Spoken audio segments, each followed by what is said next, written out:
Hello అందరికీ ఇవాళ మన వీడియో వచ్చేసి ఎయిర్ ఏషియా ఫ్లైట్స్ గురించి ఒక చిన్న ఇన్ఫర్మేషన్ అయితే నేను మీతో షేర్ చేసుకోవాలనుకుంటున్నాను.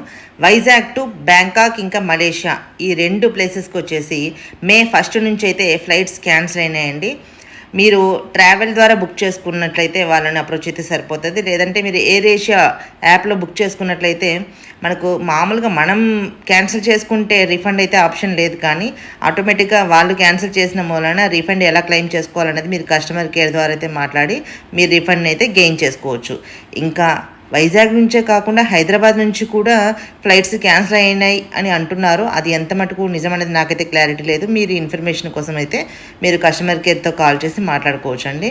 ఎవరైతే టికెట్స్ బుక్ చేసుకున్నారో వాళ్ళందరికీ ఆల్రెడీ మెయిల్స్ ద్వారా కానీ మెసేజ్ ద్వారా కానీ ఈ ఇన్ఫర్మేషన్ అయితే షేర్ అయ్యే ఉంటుంది. ఇన్ కేస్ ఎవరైనా తెలియని వాళ్ళ కోసం ఈ చిన్న ఇన్ఫర్మేషన్ నా సైడ్ నుంచి. మరిన్ని ఇలాంటి ఇంట్రెస్టింగ్ వీడియోస్ కోసం అయితే మన ఛానల్ అయితే ఫాలో అవ్వండి.